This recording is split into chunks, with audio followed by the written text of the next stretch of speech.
system.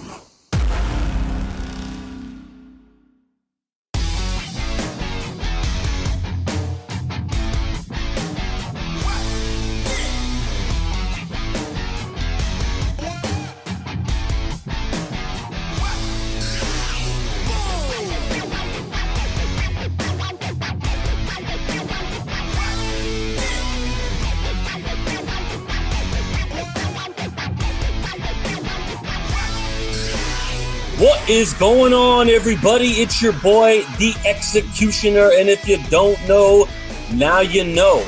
And speaking of you knows, you know why we're here today. And if you don't know, let me tell you why. We're here today because we're going to be going over our brand new season, the newest season of MLR. That's right, we're in the third season now? Yeah. So we're in the very third season. And so we're going to be doing a little bit differently here today. So I'm going to be previewing basically every team that we have going so far. We're going to be going over everybody in terms of their lineup, rotation, prospects. We're going to be going over some predictions. And also, I have in the background the Home Run Derby going on.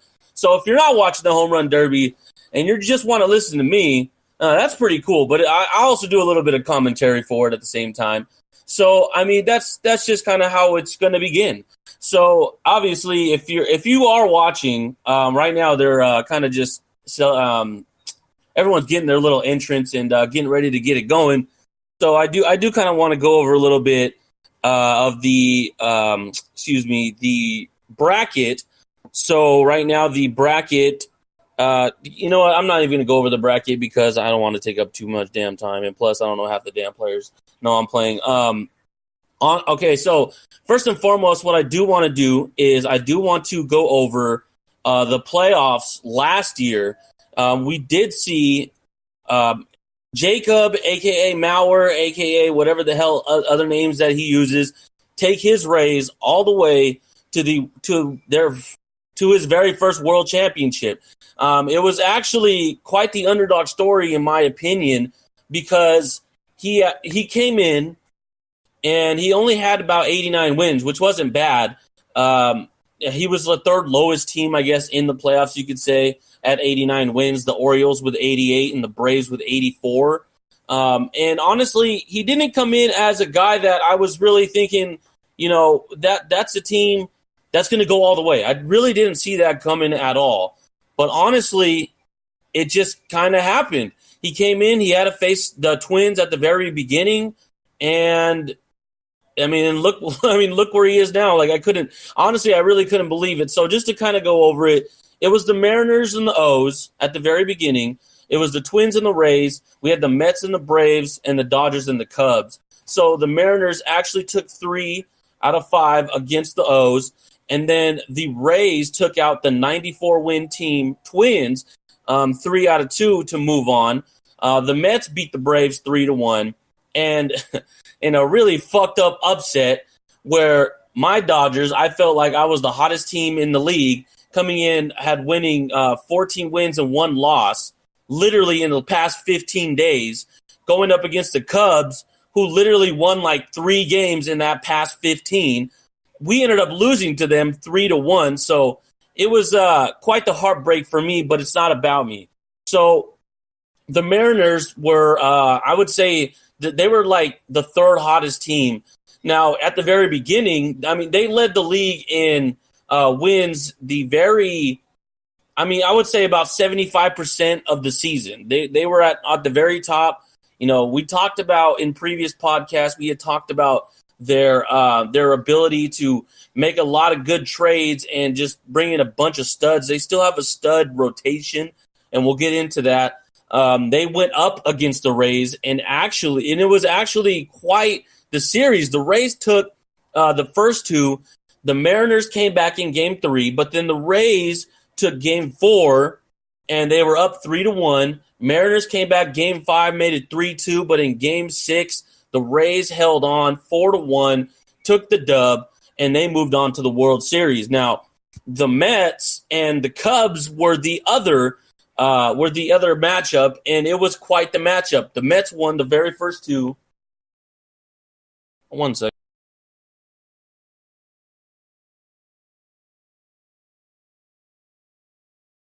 All right, I was super tripping. I thought somebody had knocked on my door, but nobody really did because nobody wants to talk to me. So, no, I'm just kidding. Okay, so as I was saying, the very first two games, the Mets came up and they went up 2-0, and the Cubs were, they were shaking in their boots, that's for sure. And then from there, the Cubs took the next two to tie it up 2-2. Game 5 came around, the Mets won to go up 3-2. And then Game 6, the Cubs took it 3-1, tied it up at 3-3, and then the Mets took it in Game 7, making it the Mets versus the Rays in the World Series. And just a little preview: the Mets actually came in as the second hottest team, once again, in my opinion, after we only lost one fucking game, going through 15 games in the past 15 or whatever. So the Mets were at 107 and 55, 107 wins and 55 losses. The Rays sitting at 89 and 73, so they were definitely over 500, but definitely not as powerful as the Mets. Now, the Mets team is an absolute beast, and we'll go over them because they didn't really make too much changes over the offseason. We'll go over their team when we get to that part. So the very first two games, the Rays come out 8-3 with the win, 3-1 with the win, and they go up 2-0. And it was kind of like, I know Epic was kind of sitting back saying, I'm not too sure what's going on here. Something really needs to change. So Game 3, Game 4, the Mets come back. It's tied 2-2. Then the Rays take the next two games, 4-3 and 9-2. They win it 4-2. The Rays, congratulations, Jacob. Congratulations, Mauer, whatever you want to call yourself. You did it. You got yourself a ring. So, I mean, it was really kind of a Cinderella story in its own right, because when you're looking at, once again, the Rays, they did end up winning their division.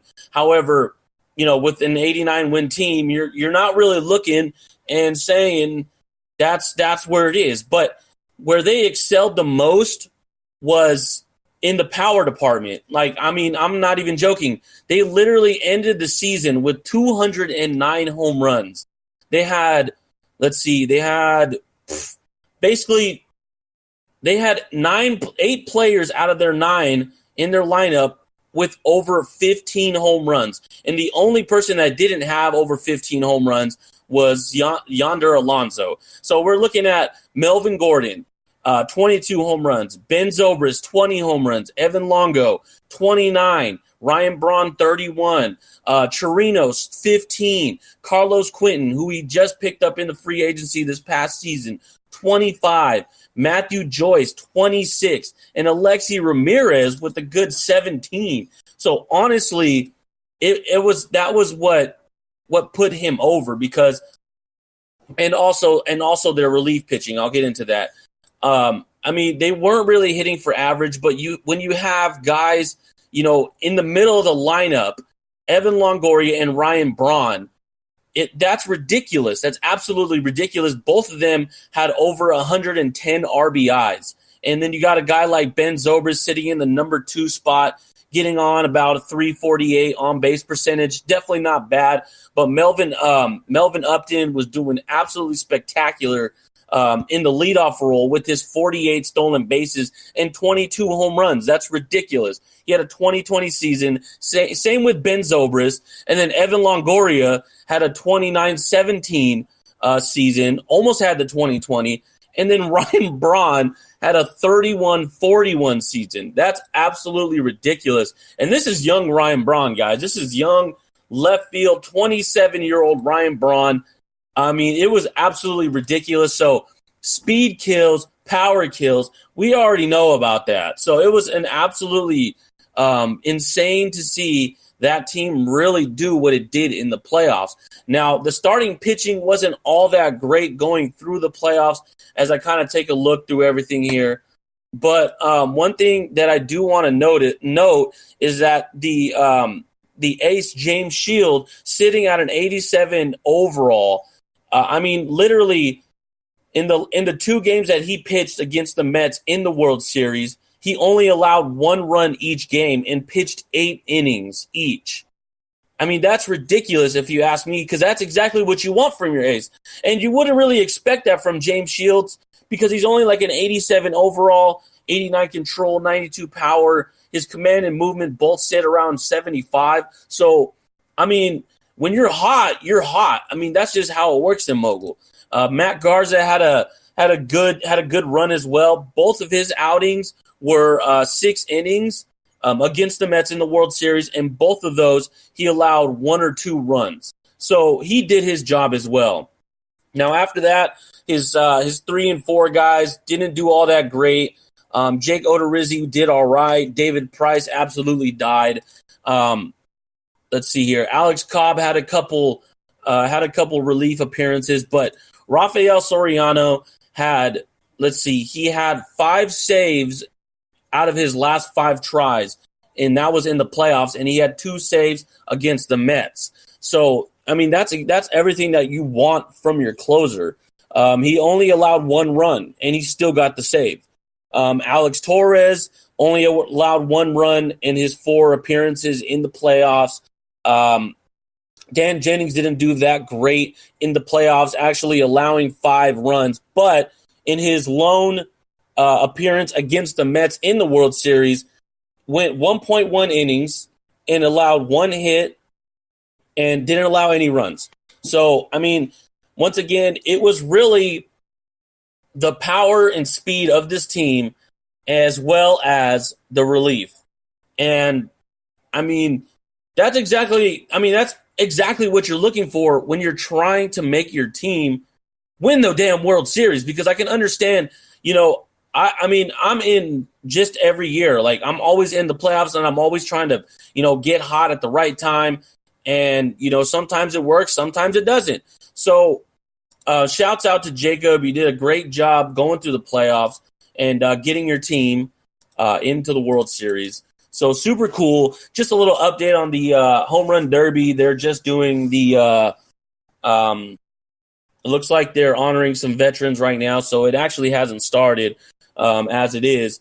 So in previous years, we started off usually in the AL East, and I worked my way down through the AL and then went into the NL and ended up with the NL West as the last. However, how we're going to do it this time, we're going to start with the NL West first. So for those of you, shout out to Mask. I see you out there, Rocco Blaze, listening in. Thank you very much. So one thing that we can definitely go over, I mean, we'll start off with the NL West, as I said, featuring the Los Angeles Dodgers, San Diego Padres, the San Francisco Giants, and the St. Louis Cardinals. So for those of you who don't know, we did do a little alignment at the very beginning as we contracted a few teams, brought Toronto over to the NL Central, and we moved St. Louis to the West. I know it doesn't really make sense geographically, but we wanted every division to have 4 teams, and it's worked out really well so far.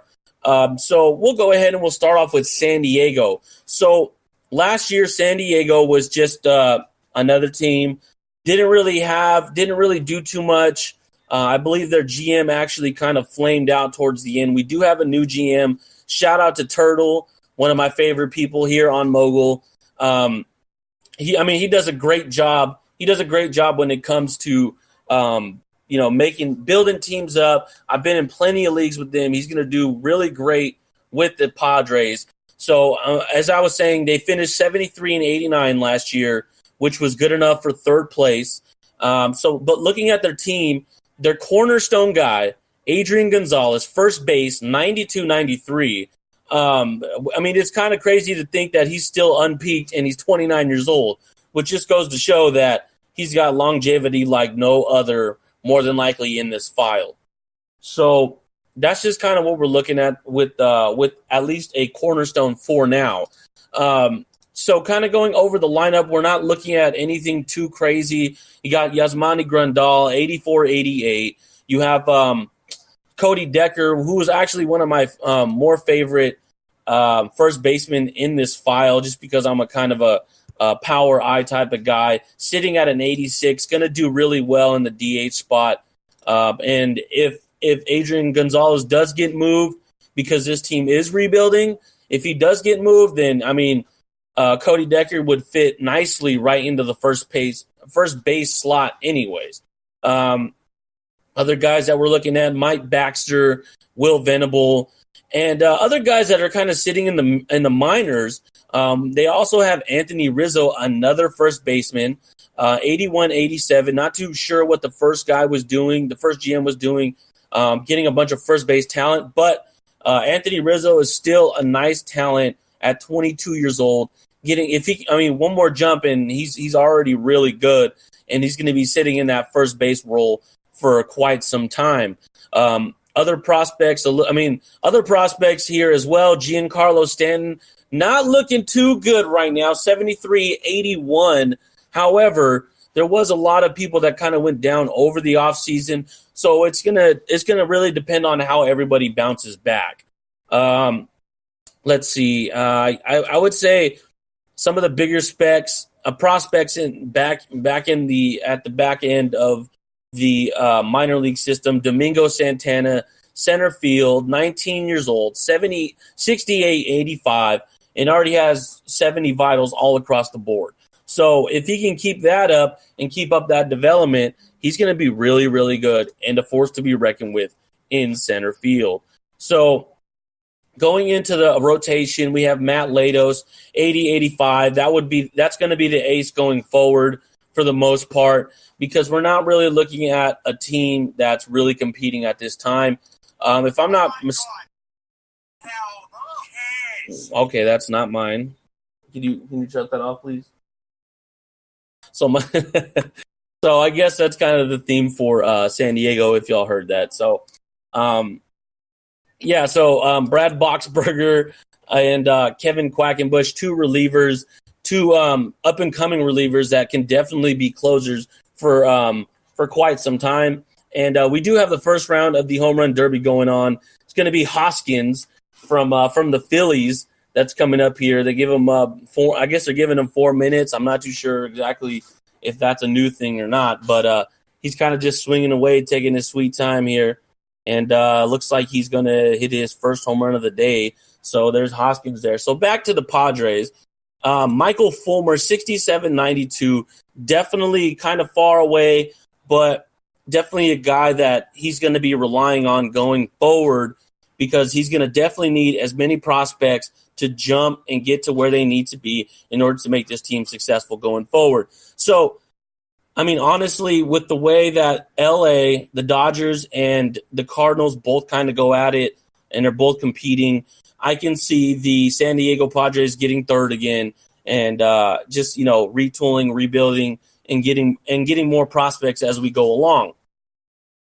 So another thing, moving on to the San Francisco Giants. The Giants last year sat in last place, 66-96, 66 wins, 96 losses.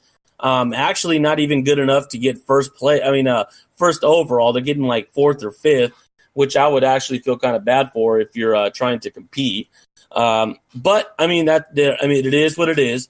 They're still sitting with Pablo Sandoval and Chris Carter as their top two offensive guys. But in terms of prospects, you got Jock Peterson, 71-86. You got another guy, Trevor Brown, 69-84. And further away guys, Tom Murphy, 69-84. Jose Ramirez, Oscar Taveras, and Jorge Polanco, and Max Moroff at 64-91. On the pitching side, not looking too good. However, they do sport Matt Harvey, 79-90, who's already super good. 79 overall with an 80 control, 80 command, 86 power, and a 70 movement. So Matt Harvey, in my opinion, actually has the ability to get to all 90 vitals. He already has a 91 endurance, so he's going to be really, really good for a really, really long time. Other guys, Carlos Rodon, Josh Osich. I can't believe I botched that name. I was just thinking about it in my head. I'm just going to forget I even said that name ever again. Robert Stevenson, 66-86, starting pitcher. another guy he's kind of looking at. So I'm not seeing too much sitting in the minors as it is right now. So if he does have quite a bit of picks, he's going to need as much as he can to get it going for that. So I'll go ahead and I'll go on to my team, the Los Angeles Dodgers. Last year we finished 103-59. Kind of struggled at the beginning of the year. Not too sure why. Really couldn't get it going. Made a couple trades, added Mark Teixeira and Asdrubal Cabrera. And I think our team is looking extremely good this year. Again, Martin Prado sits at the very top of the lineup at second base. He's only an 83. However, following him is Hanley Ramirez at 91, Alex Rodriguez 92, Prince Fielder 91, Mark Teixeira 92, Asdrubal Cabrera 88, Matt Kemp 91, Andre Ethier 88, and Martin Russell at 86. So I'm digging my lineup as always because it's my lineup. I made it, and I say so. But no, and seriously, the lineup really carried us last year, and it was really our pitching that kind of like didn't do too much, just decided not to do as well. And moving over to the pitching side on the rotational side, our ace, Max Scherzer, at a 95 overall, 27 years old. I mean, this guy's an absolute stud, and I absolutely love this guy. However, I have a gripe with this motherfucker. He went two fucking starts against Chicago in the fucking playoffs last year and gave up 3 runs. You're my ace, bro. Do your job, or you won't get paid, or you get shipped off somewhere else. I don't give no damns. Ben Sheets, 87. That's going to be the second starter. Steven Strasburg, 84-93. Anibal Sanchez, 83. And I'm still picking between Eric Bedard and Mike Fears as my number 5. My closer, Jonathan Broxton. Setup guy, Ryan Madsen. Hung Chi Kuo, and Antonio Bastardo, my other 2 short relievers. And so, yeah, in terms of prospects, there are no prospects. That's just how it's going to look. Hoskins actually finished with 17 jacks in that 4-minute span. And Aguilar's actually going to come up from the Brewers. I mean, he's been an absolute tear this year. So we're going to actually see him coming up. He has to beat that 17. It's going to be fun to watch. So next up in the NL West is the St. Louis Cardinals. So the Cardinals actually gave me quite the scare last year. Gave me quite the scare last year because of the simple fact that they were coming up. They were beating me for the first half of the season. Second half of the season, we turned it on. But the very last sim, once again, I went like 14-1, and he didn't do so well. So I was actually able to take the division against St. Louis. However, still finishing 98-64. Definitely really good. Their players that they're looking at are Carlos Gonzalez, John Jay, Albert Pujols, Matt Holliday, Seth Smith, David Freese, Matt Carpenter, Yadier Molina, and looks like he's going to be rolling with actually, you know what? His lineup didn't come in on my spot. So he also has Colby Rasmus, who's more than likely going to sit probably in right field over John Jay. So once again, a really, really, really good lineup. I mean, the dude is absolutely ridiculous for the most part, and in terms of his lineup. Now, on the pitching side, it gets a little bit iffy. You got your top guy, Felix Hernandez, 25 years old, top pitcher in this file, in my opinion. Definitely has the most trade value, seeing how old he is, young he is, and how good he is. Adam Wainwright is number 2. Ricky Nolasco, number 3. And Wade Miley and Lance Lynn kind of set out the last 2. Not really fans of them. Definitely, I mean, I didn't really see him make much of an effort in the offseason. I mean, nothing against him. More than likely because he has a couple prospects coming up that could fill out that rotation and would be actually really good. Jason Mott didn't really have a great season, but he had a good enough season to sit in the closer role. Now, as I was saying about the prospects that were coming up, Carlos Martinez, 72-89 at 20 years old. He's a really, really good, in my opinion, and I think he's going to be, in that rotation for years to come. Also, Shelby Miller, 75-88. I mean, he already all of his vitals are over 75 as he sits at a 75. So, I mean, Shelby Miller is one jump away. Carlos Martinez might be one jump away. If he gets a really big jump, I'm going to say he's at least 1.5 away. But if both of those guys jump and make it until to where they are MLB worthy, I mean, literally, that's a sick lineup. So kind of looking at the division itself, it's going to be between me, the Dodgers, and the Cardinals once again.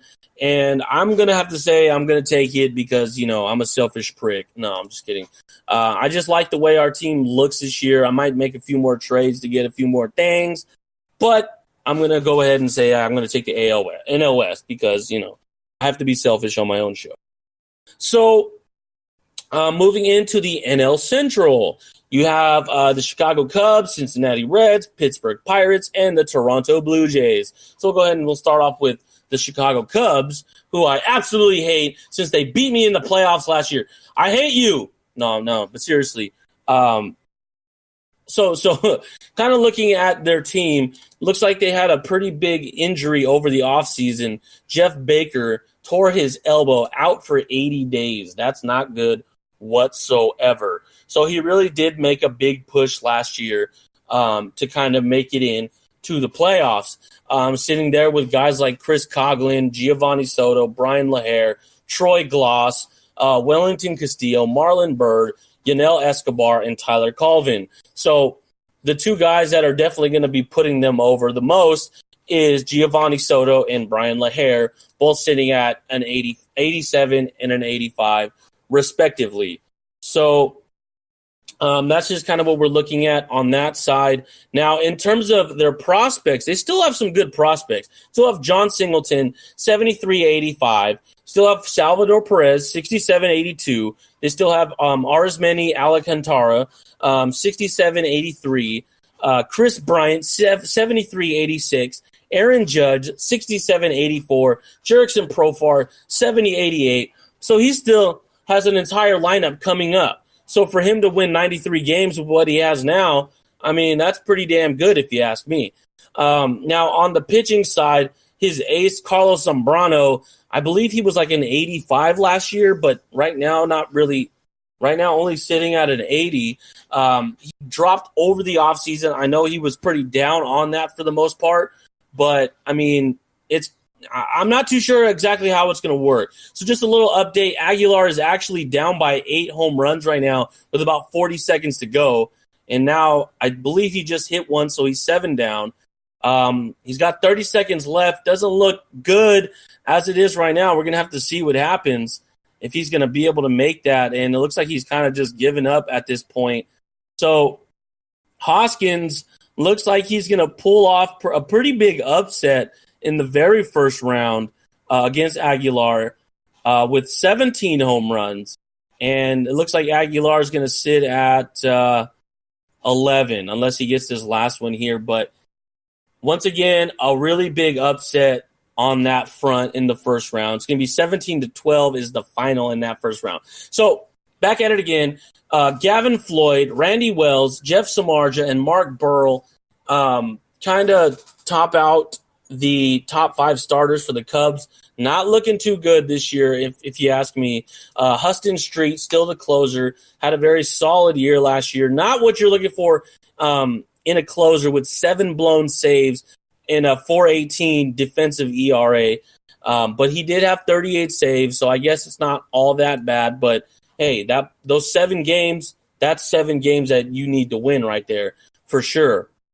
Now, on the prospect side, you got Neil Ramirez, 76-85. You got Kyle Hendricks. And that's kind of really it on that side. A couple other lower 80 guys that are probably fill in for the most part. So not too sure what Kane is really doing there, but hopefully you get yourself going and get yourself a team. So next up, the Cincinnati Reds, who actually finished second at 78 and 84. They did say last year they're going to make a small push to see if they can, see what they're going to do. They still had a lot of prospects coming up, and we're waiting for them to develop, and they did. They definitely did for sure. So the team is definitely led by Jay Bruce, 86-90, and you got guys like Didi Gregorius, 83-91. You got guys like Tucker Barnhart, 79-87.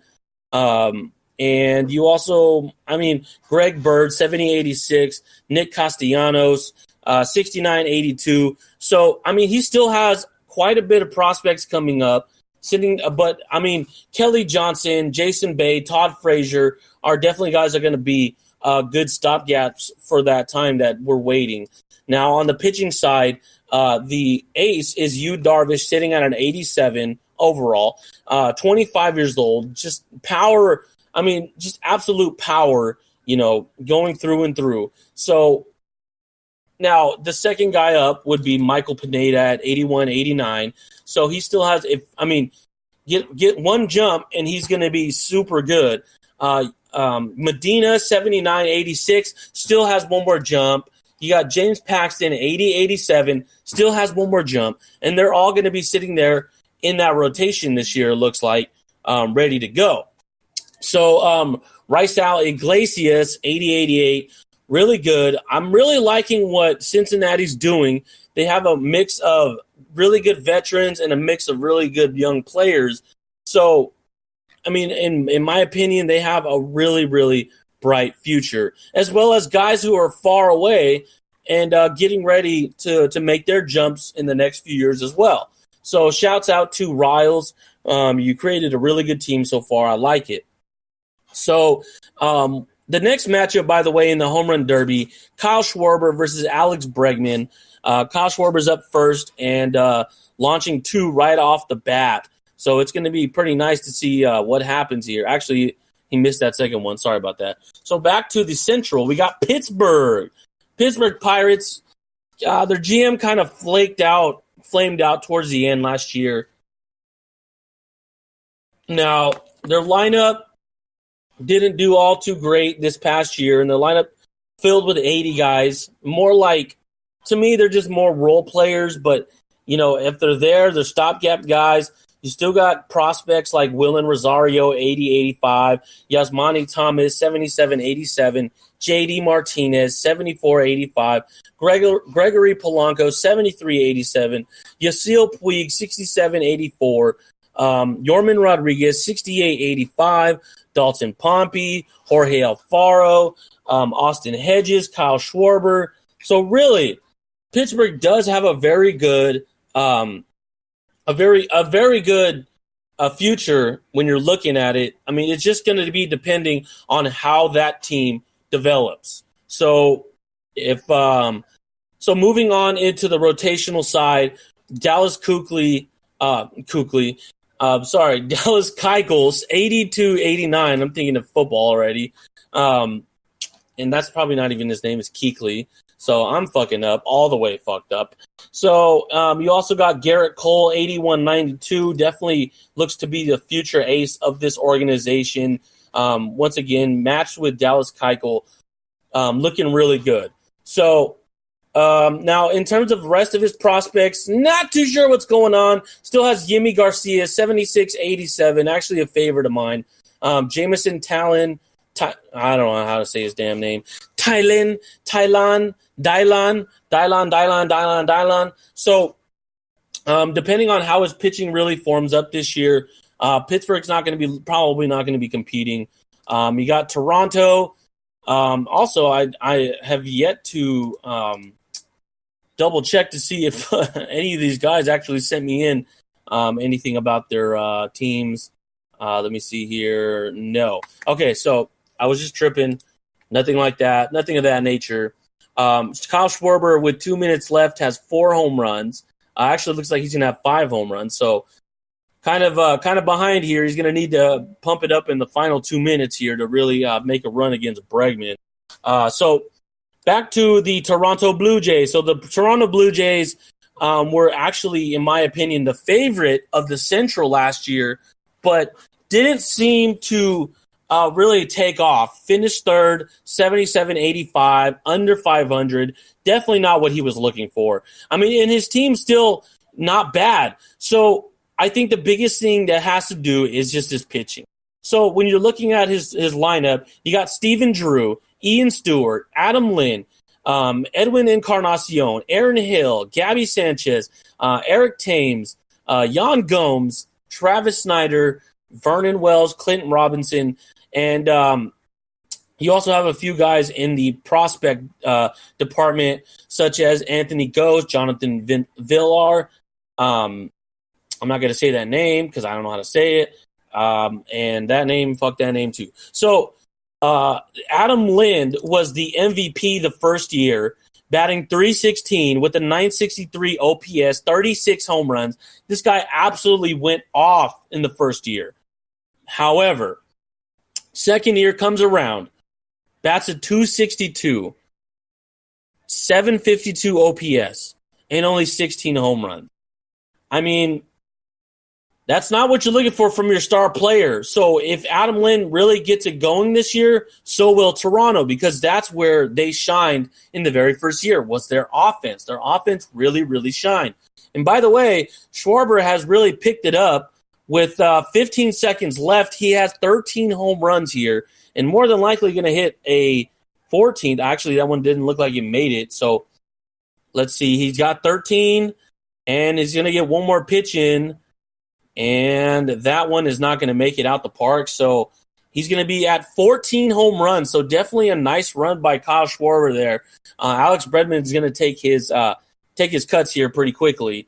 So moving on to Toronto's pitching, Rocky Romero, Ian Kennedy, Josh Fields, Ivan Nova, all at 81, 81, 80, 80. So still lacking the ace, still lacking that number two guy. And, his current rotation are just kind of filling guys. So, I mean, you still have Sergio Romo at an 86 as your closer, really solid. You still have Kendall Graveman, Addison Reed, guys like Henderson Alvarez still needs jumps, Jordan Lyles. So, and also Marcus Stroman's a little bit further away at 66.92. And really, you have a lot of pitchers coming up. If I were you, Toronto, I would start trading some of these prospects for some better pitchers, because your offense is good enough. Your offense is definitely good enough to win you the division for multiple years and take you far into the playoffs. I mean, even beating guys like the Mets. I would go as far as saying that if you can acquire good pitching.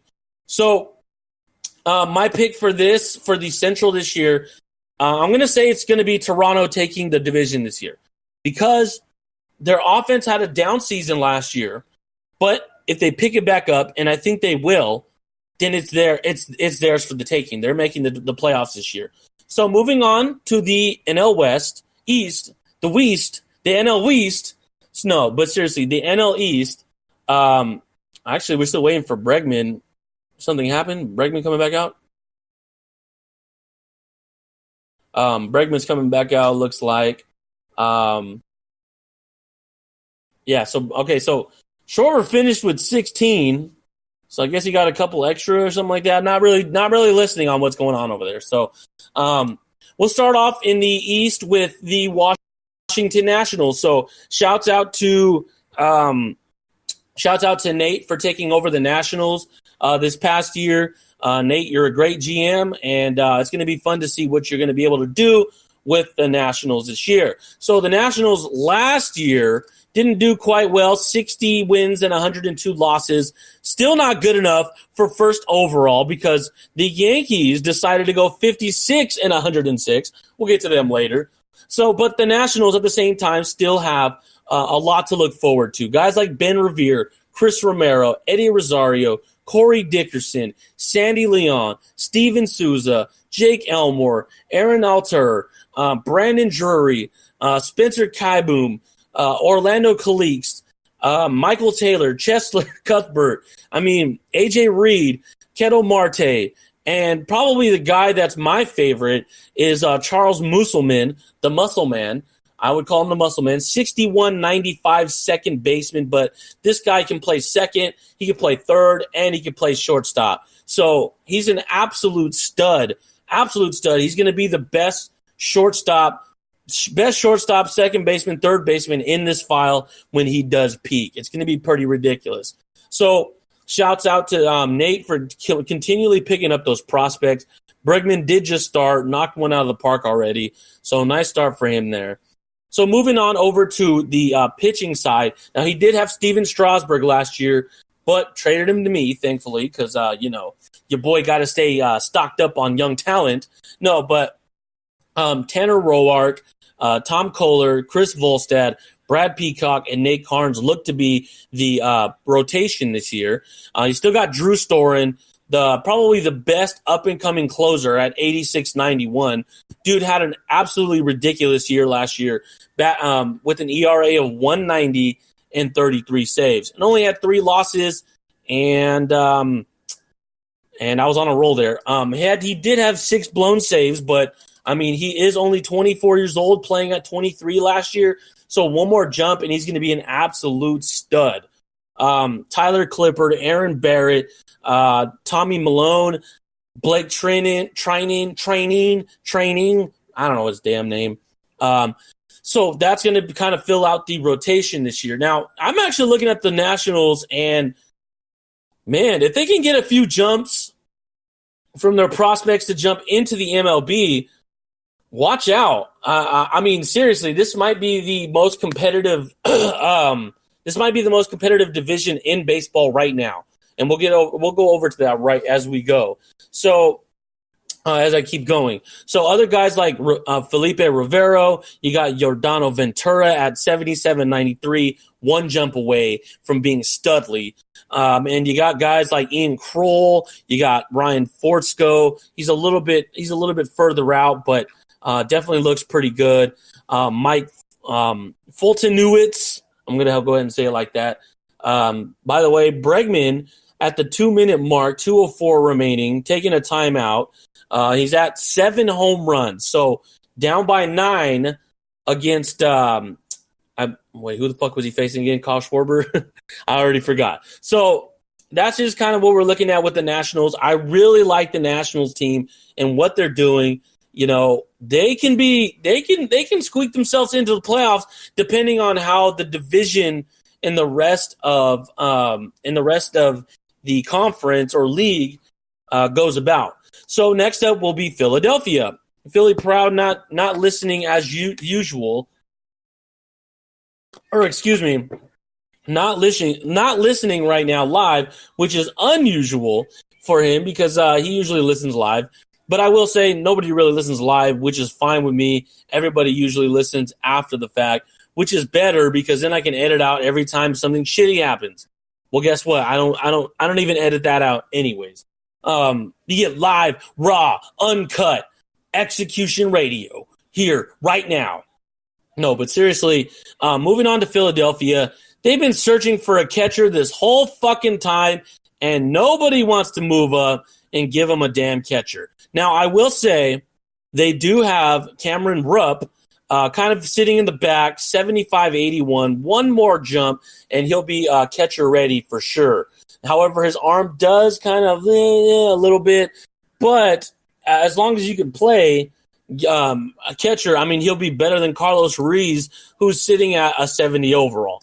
So, also looking at the rest of his lineup, you got guys like Lance Berkman, Chase Utley, Jason Worth. Those are the old Grizzly vets that are going to give you that time, that money, those home runs, all that good stuff. You got young guys. It's getting kind of crazy right now. With 45 seconds to go, Bregman's at 13 home runs, and it's kind of going crazy. I think he just hit another one. That looks to be gone. That one's gone. So 30 seconds left, has 14 home runs. That one just misses, down by 2. Is he going to be able to get it? 25 seconds left. That one doesn't leave the park. The next one not looking like it's going to leave the park there. So at 20 seconds to go, he gets a pitch, smacks it over to the left. That one is gone. So he's at 15. He's got 10 seconds to go, and he hits it, and it's going. Will it go? It's gone. No, it's not gone. He needs one more, and that one doesn't make it, and he's down. He loses by one. Kyle Schwarber with 16. Alex Bregman with 15. An absolute slugfest. That was absolutely awesome. And that's kind of the reason why I wanted to do this live, because I like those little suspenseful moments and kind of talking about them as we go along. So super cool to see Schwarber actually take out Bregman with just one with just one home run there. So there was a couple that Bregman had and just fell short. And so, I mean, shouts out to Bregman. That was a really, really good comeback right at the end. Made it suspenseful, made it pretty crazy. I know the fans are loving it. You got a bunch of Houston All-Stars there right now. People in the American League going crazy. Justin Verlander trying to get that very last one on camera. And, so the reaction of Bregman, he knows he had the chance and he missed it, but Kyle Schwarber is going to move on there. So, and we're also going to move on here. So, as I was talking about the younger guy and the older guys, now looking at the younger guys, you got guys like Justin Smoke, 86-91, one more jump. If he gets another jump, I mean, his righty power can't get any higher. It's already sitting at 99. Is he going to have 100 righty power? That's ridiculous. So he's going to be an awesome first base for years to come, especially batting switch. That's ridiculous. Now, his stat line didn't really match up last year, but I mean, it's still looking pretty solid. I mean, he still looks really solid this year, in my opinion. You also got guys like Brandon Crawford, currently re-signed Corey Hart. He is 29, but still a really good bat to have. You got guys like Lorenzo Cain, Justin Upton, Dominic Brown. So that was the outfield that we were expecting the most from last year. And for some reason, they just didn't want to jump. I mean, Lorenzo Cain sitting at an 83-89. Justin Upton sitting at an 82-86. Dominic Brown sitting at an 78-85. I mean, if those guys jump, this team is really, really good. But they didn't. They didn't jump, and it just was not a good year for Philly as they they were in third with 77-85 record. So I know that hurt them quite a bit. Other guys that they kind of down in the minors, you got Tommy Joseph, one jump away. You got guys like Odubel Herrera. You got Andrew Tolles, Wilson Contreras. My personal favorite, Dick Hammerstein. It's actually Dick Hammerstein, but Dick Hammerstein, that's his name. I don't give a damn what anybody else has to say. So pitching-wise, this is where it starts getting a little interesting here. Cole Hamels at 91 sits atop as the ace. Tim Lincecum, 94. You got Jared Parker, 83-95. Patrick Corbin, 84-92. And also J.A. Happ to kind of finish out that lineup. But you also have Jake Arrieta, 82-92.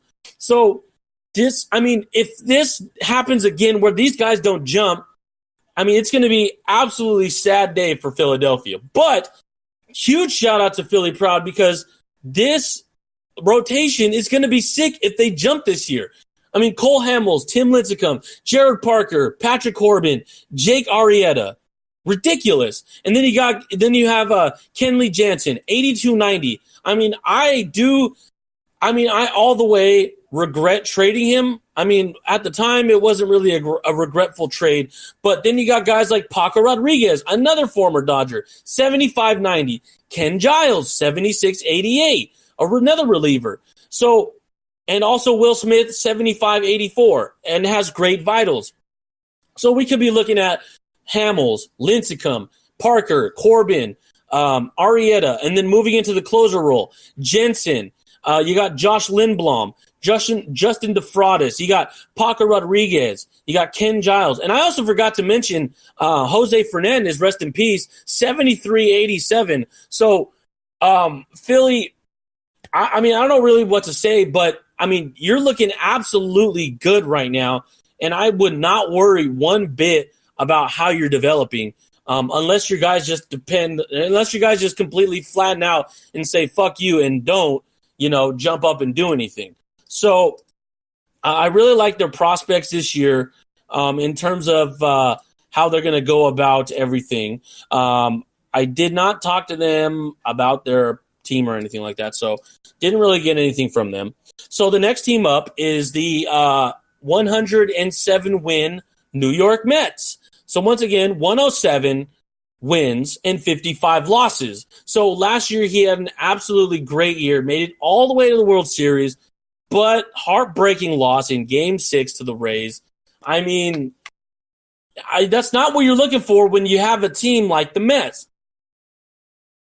So the cornerstones of this team, Miguel Cabrera, Troy Tulowitzki, David Wright, those sit in the middle of your lineup. You also got Brian McCann at 88 overall, and you also have Jose Reyes batting first. I mean, Jose Reyes has always been an awesome Met on their side. Now, Brad Hopp was supposed to be their guy to really put them over last year as he was at a 90 overall. However, fell during the season and only batted a 263 with 20 home runs. Not what the Mets wanted, for sure. Excuse me. Robbie Grossman actually sits in the wings at 81-87. One more jump, and he'll more than likely take over in one of the outfield spots.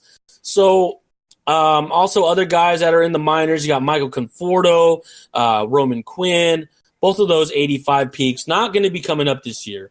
Now, on the pitching side, you got Jake Peavy, Josh Johnson, both 89, 88 respectively. So both of those guys did pretty well last year for the most part. You didn't really see them get any better. You only seen them kind of drop over the season and over the offseason, not what you wanted. Jacob deGrom, Madison Bumgarner, both sitting at 87-95, 87-96 consecutively.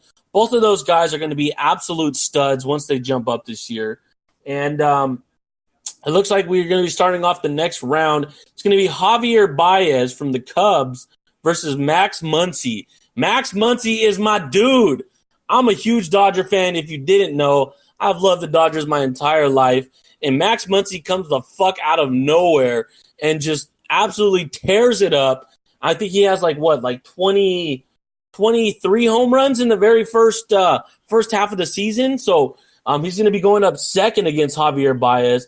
And a big chunky dude like Max Muncy with some agility like he's got, man, that makes him one of the favorites in a competition like this because, you can definitely, in my opinion, you can have, a great technique to get power like Javier Baez, but you're not hitting against those, 95 mile per hour fastballs coming at you. These are kind of just lazy pitches, those pitches that you want to hit it on over. So I think that really works against guys that are more, I guess, in a sense, more athletic in their body type like Javier Baez. And a guy like Max Muncy, I mean, you look at Prince Fielder, fucking ruled the damn world for years and years in the home run derby. So coming up to the 2-minute mark, 2:30 mark, Baez is at about 5 home runs. He just hit his 5th. So he's going to definitely need to push it a little bit more. So back to the Mets. You got Francisco Rodriguez. So Francisco Rodriguez, the first year, K-Rod, had 54 saves. This year fell a little bit short, but 45 saves is still pretty ridiculous. So he had a good season. Not like the greatest season that you would expect like his first season, but still a really, really good season. So Javier Baez takes a timeout with 158 remaining. He only has 6 home runs, but it seems like everybody kind of picks it up in the last 2 minutes, so we'll see what happens.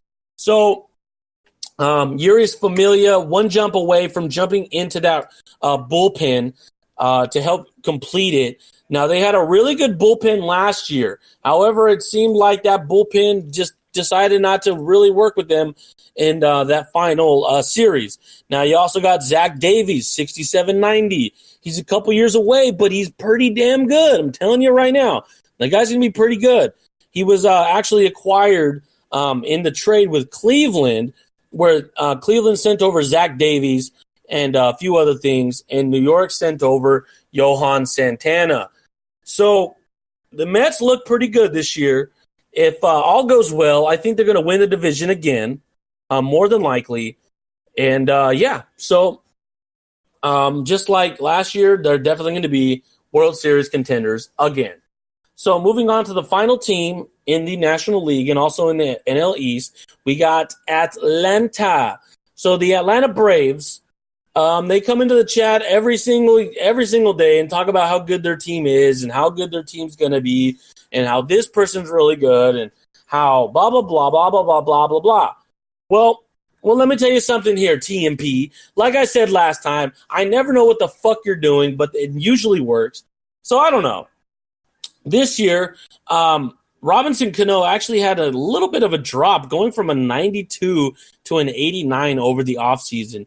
Definitely not something that Atlanta wanted, but in my opinion, kind of a little bit of kind of karma for trying to screw over the fucking Yankees in that shitty trade. I'm telling you right now, I don't give no fucks if you think that trade, especially the very first trade that you tried to pull off, was fair, because it wasn't even close to fair. Like, I've seen trades probably worse than that, but that's like the worst that I've seen in recent memory. Now the trade that you got to go through was a little bit better for sure. I will definitely admit that. So, so we're actually coming up to an hour in. Jeez, that's my bad. Baez actually has about 25 seconds to go, 10 home runs. So let's see. He also just hit his 11th right now, actually. So let's see what happens here in the final moments. Has about 10 seconds left. Just hit another one. Has 12. So about 7 seconds to go. 5, 4. He hits another one down the line. And that one's going to tail and get in there. So he's going to finish with 14 home runs for Javier Baez. So he really did. He was able to turn it on that final 2 minutes. And, of course, big boy, the Mad Max, Max Muncy coming up here pretty quickly. I can't wait, honestly. I haven't seen a Dodger in the home run derby since I believe it was Matt Kemp back in 2011, 2012.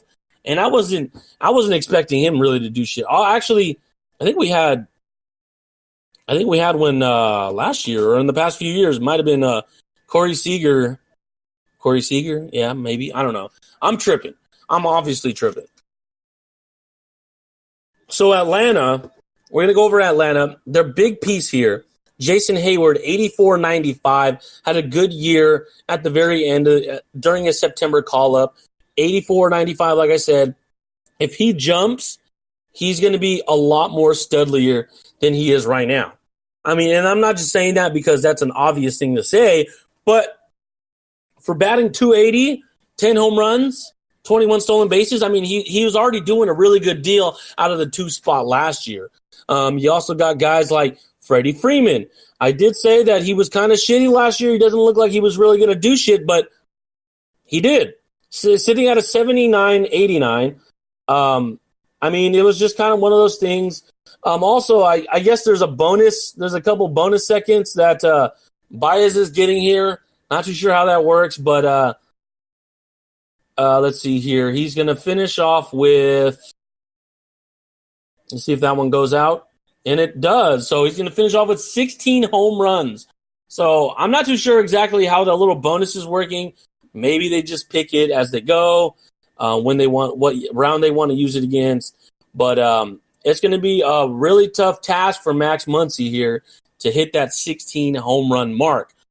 So other guys he got in Atlanta, Jake Lamb, 79-87. You got guys like Tommy La Stella. You got Mookie Betts, 73-88. And also Hunter Renfroe, Charlie Tilson, Tony Wolters. We talked about them before. So he's TMP just kept coming at me saying, I want Max Scherzer, I want Matt Kemp. But if you're listening to this, TMP, listen here closely, and I'm going to make an open offer to you. If you want Matt Kemp, I want Mookie Betts, Jose Quintana, and a pick. And that's how you'll get Matt Kemp. And if you laugh, then that's fine. But you will cry when we defeat your ass during the playoffs. And Matt Kemp comes through in Game 5 to hit that home run for the very final. Whatever the final, I don't know what the fuck's going on anymore. So I'm just rambling off, sounding like an idiot. So Atlanta's pitching, not too bad. And you know what? I'm an idiot because he actually sent in what he was looking at in terms of his expectations and other things. So among other things, his expectations, he said to win 90 to 95 games. I think he can do that. I think he can do that. However, with the way Philadelphia is coming up, with the way the Nationals are coming up, and with the way the Mets are doing right now, I don't know if that's going to be possible. But that's definitely a good expectation. I mean, you would definitely want your team to win 90 to 95 each year here and now. So players to watch, he mentioned Hayward and Freeman. Those are the two that I mentioned. Up-and-coming players, Worley, Elias, or Elias, I don't know what, and David Hale, I believe his name is. David Hale. I don't see his ass, so who gives a damn? So Max Muncy's going to start off with the home run, my boy. So, yeah. Anyways, so you're looking at Elias, who I think is a little bit I think TMP kind of overrates him quite a bit. I don't really think he's all that great, all that good, but you know what? If he does really well in that lineup, then that's going to be not bad. Now, in the rotation. So here's the thing about his rotation that I'm looking at right now. CC Sabathia, lefty. Elias, lefty. Quintana, lefty. Alex Wood, lefty. The only righty that he has currently in his rotation, Tommy Hanson. To me, I'm not really digging that. I don't think that lefties do really well in Mogul, mainly because a lot of righty guys are what featured, or righty hitters are what's featured in lineups. Could be wrong. They could come out and have great seasons. I don't know. We'll have to wait and see. At about the 245 mark, Max Muncy has 7 home runs, so he's looking pretty good in terms of his pacing as of right now. Now, Brian Wilson had 40 saves last year for the Atlanta Braves, and I think that he's going to probably give up that role to Craig Kimbrell this year. Kimbrell still 85-92, absolute stud, another up-and-coming closer. I think I like Storen a little bit more than Kimbrell, but honestly, it's kind of like, you know, It's just like, do you want 200 pounds of gold or 199 pounds of gold? Yeah, that's all I can fucking think of. Just leave me alone. Okay, so other guys, Luis Avalon, not bad. Vance Worley, he was talking about. I think he has pretty good vitals. One more jump, and he'll probably sit at the 5th spot. So Max Muncy's going to take a timeout here, 1:56 to go, and he has 8 home runs as it is right now. You got Kenley Jansen coming out, giving him high fives. The National League giving him high fives, trying to give him some props, giving him some water, putting out that Gatorade because they got to get that sponsor advertisement money there. So also other guys sitting in the minors, looking at Randall Delgado, Roydes Vizcaíno. You got Chasen Shreve, Vince Velasquez, and that's kind of really it. Mike Minor kind of sitting towards the bottom. So I think Atlanta really does have a good chance of hitting that 90, but it's really going to depend on how Philly and Washington do. And I think that Philly is, if they get those jumps, they're gonna jump over Atlanta, in my opinion. So New York, I think, is going to take that division.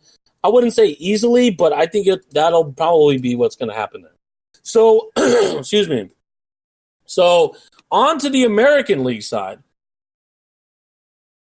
As I get a little drink of water there. All right, so with about 1:30 to go, Max Muncy has 9 home runs. It's cutting it kind of close here, if you ask me. It looks like he's about to hit his 10th as he just knocks one super far. And he's going to have another one, it looks like. It's going to be his 11th. Yes, it is. That's going to be his 11th. And I think he got a hold of another one. It's pulling, and it's gone. So he's currently at 12. He hits another one, and that might be 13. Yes, it will. And he hits another one. Well, he still has a minute to go, and that's going to be his 14th. Yeah, that one clears the wall. So, oh, man, Max Muncy's going off here. Another one. That's his 15th. He hits one down the line. That's the 16th. That's going to tie it up. 40 seconds still to go. He needs one more to beat Javier Baez. And I think that's the one right there. And it's going, and it is gone. Max Muncy moves on. That's right. Hell yeah. I'm super happy. Mad Max is the man. All right. So let's go ahead and move over to the American League. Now, the American League was kind of weird last year, in my opinion, because Seattle came out and just destroyed everybody. I mean, they just destroyed everybody. They had the best record for about 75% of the season, and they finished with 105 wins and 57 losses. So it was absolutely awesome to see Bard, a.k.a. Allen, whatever you want to call him, do his thing and do a really good job. So, oof, man, I'm burping in the middle of that. But, excuse me. So we'll start off with Texas. So Texas last year was a 76-86 team, finished in third, barely by a game over Los Angeles. But, I mean, still 29 games out of first. Wasn't even close to the wild card. It was quite the story for their GM. Because they do have a new GM now, Kurt Anger, who talked about his team here. And basically we asked him, what is his expectations this year? He said, hopefully a wild card spot.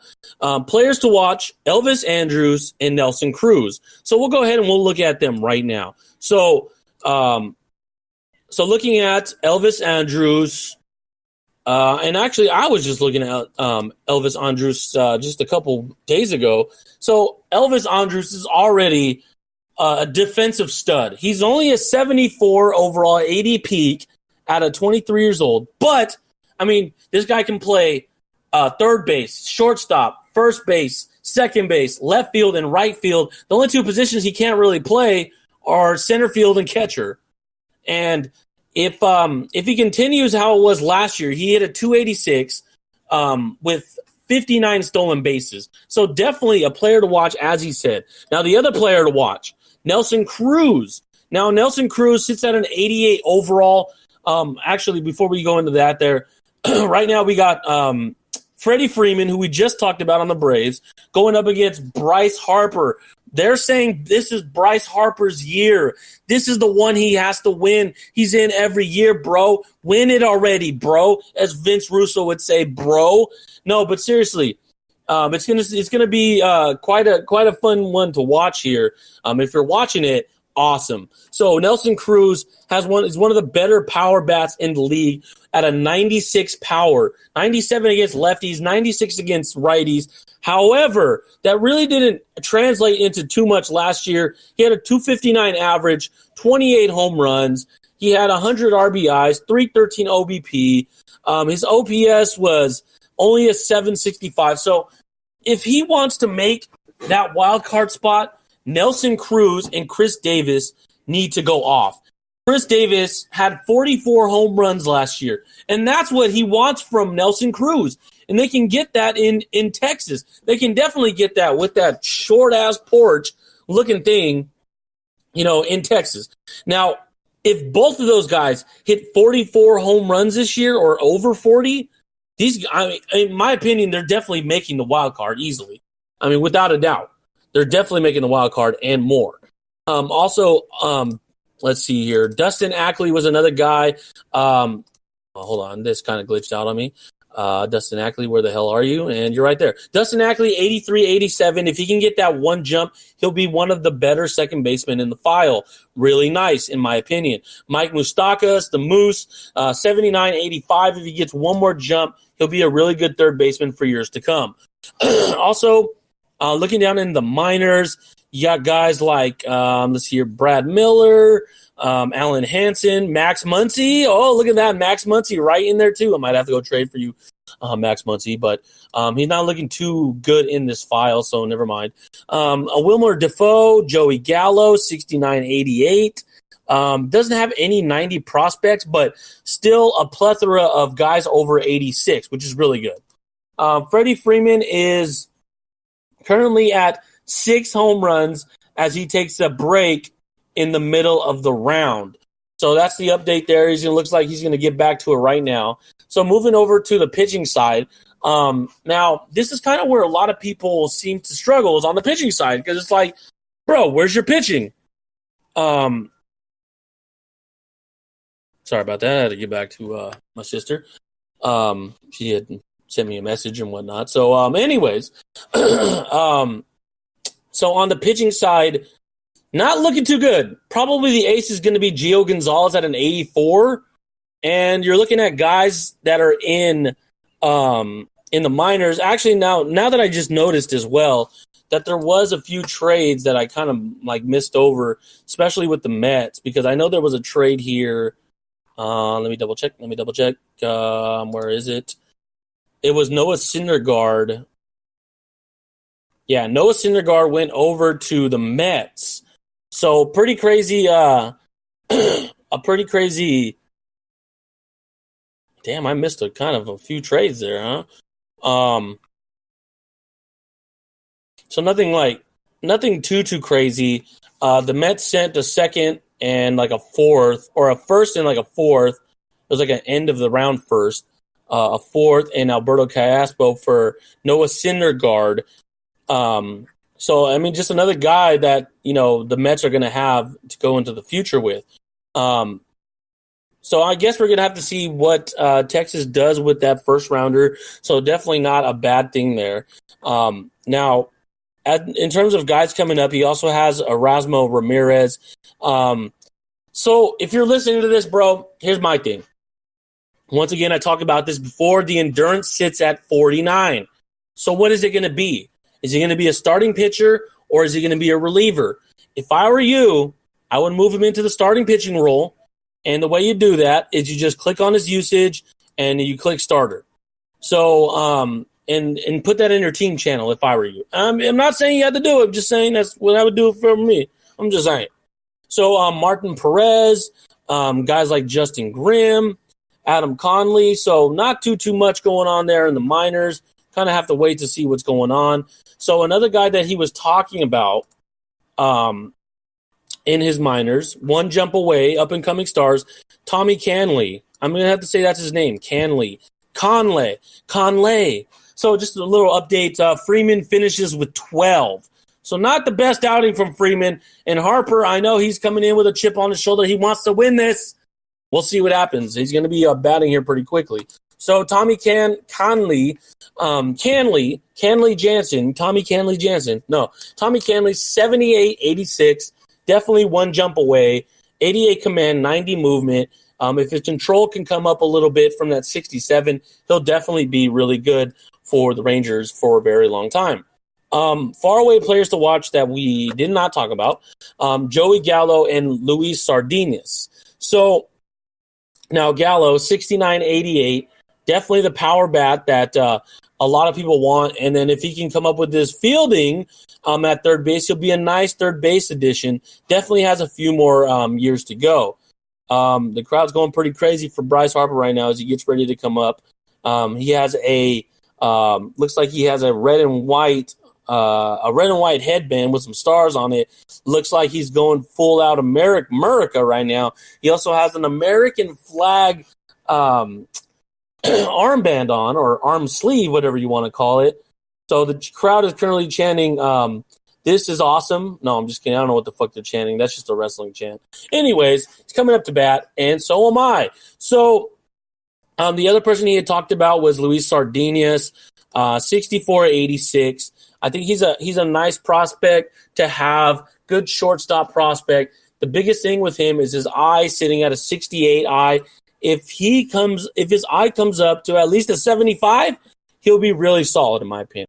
So, not bad on Texas. I should probably not spend 15 minutes on one team. So the next team up, Seattle. So Seattle, as we know, is finished with 107 wins last year, I believe. 105 wins, excuse me. I already forgot. Still sporting Andrew McCutchen, Grady Sizemore, Alex Rios, Joey Votto, Billy Butler, Ike Davis. So he had a lot of potential guys kind of peak and drop. So it's going to depend on what exactly happens this year. Not too sure what happens, but it's going to be fun to watch. Harper already has 2 home runs in the first, 3 home runs in the first minute here. So he's going to want to get it going, see if he can get it going. So on the rotational side, and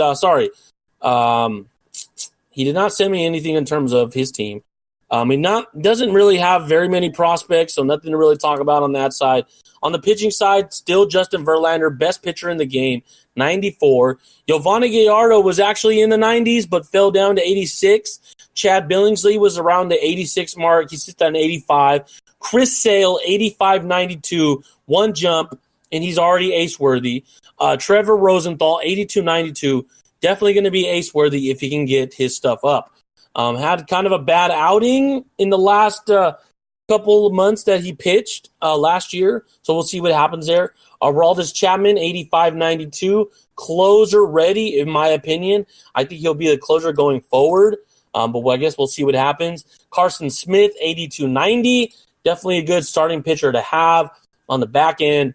Looks like he picked up guys like Doug Fister, Marco Estrada, Sean Kelly to kind of help fill out the rest of the bullpen and maybe a long relief there. So also Carter Cap, 74-86, his lonesome kind of prospect that you're kind of looking at there.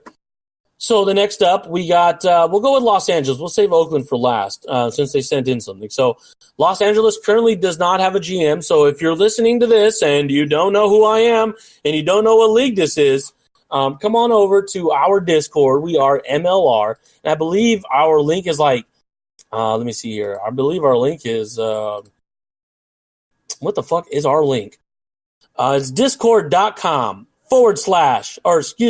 discord.gg/WPFVGH.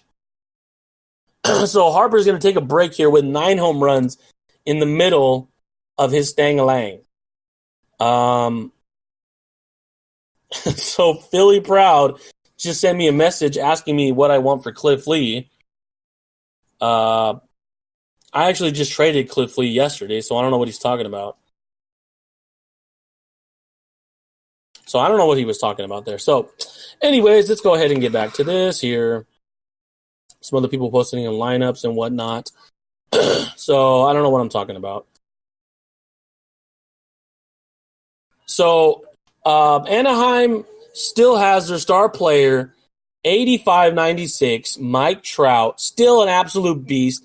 He's easily going to make it into the 90s this year, more than likely. He'll probably end up like a 93, and he's only 20 years old. Dude's absolutely ridiculous. Now, after that, not too much going on. Ji-Man Choi, Pedro Severino, and that's really it. So whoever wants to come in and take care of a good team like this, do it. Still got Jared Weaver at a 90, still the ace. Garrett Richards, 79-87. By the way, there's 50 seconds left, and Harper is down by 1. And I think that's the one that's going to tie it up. Yes, it is. So he ties it up. Needs one more with 40 seconds. Brushes one, but no, he pulls it down the line. Has about 35 seconds to go. And he's going to take that one. It's going. It's going. And it is gone. And Bryce Harper moves on to the next round by defeating Freddie Freeman 13-12. So super cool. As I said, Bryce Harper definitely wants to make it in and win this. So Los Angeles, I'm not too sure what they're going to be doing this year. They'll probably be a middle-of-the-pack 70-win team. Now, moving over to Oakland. Now, Oakland, I had really high hopes for them last year, and especially the end of the year, but it didn't really work out like he wanted it to, or like I really wanted it to, I guess I could say. So I asked him his expectations. He said, same as last year, wild card, bitches. So awesome. Definitely wants to get into the playoffs. I think he has the team to definitely make the playoffs. That's for sure. Now, players to watch. He said, let's see here. He said Sonny Gray, Yoenis Cespedes, and Matt Cain. So definitely Yoenis Cespedes sitting at a 91 center field, one of the best center fields in the league.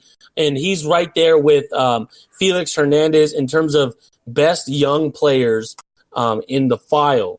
Also sporting Ryan Sweeney, Buster Posey, Ian Kinsler, Ryan Howard, Josh Donaldson, Michael Taylor, Chris Davis, and Carson Blair. Now, he still has Nolan Arenado, 75-94, still sitting in the wings, ready to jump at any time, and he's going to come up and make a huge impact, in my opinion, for sure for Oakland. Also has other guys like Trevor Story, you got Joey Rickard, and those are two other guys that we're definitely looking for to see if they'll jump into the majors this year. So Sonny Gray was another guy that he had mentioned, 79-91, and if I'm not mistaken, he was that last year. So it doesn't look like he got much of a jump. But this year, he's looking to make that jump and that transition and become the ace of the Oakland A's. Matt Cain is an 89 overall. He was sitting at like around 92 at one point as Mogul was kind of boosting up rankings, but it looks like he fell over the season. Definitely not a bad pitcher, not a favorite of mine. But if he could come out and come out and still throw 385 like he did last year, definitely not bad.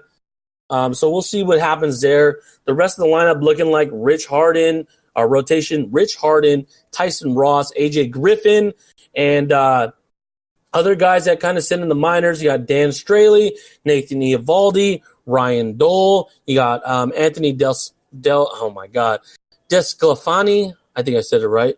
I probably didn't. Luke Weaver, a couple years away. So he definitely still has some guys sitting in the minors. So we'll just have to wait and see exactly what happens. I'm going to say that Seattle's going to take it again this year. Oakland is going to be one of those teams to watch. And same with Texas. Texas is going to be a team to watch. So I say Oakland wins the division. Seattle wins the division, and Oakland and Texas are going to fight out for that number 2 spot and possibly those wild card spots. So moving into the AL Central, we have, let's go ahead and start off with Minnesota. So Minnesota had 94 wins last year, 68 losses.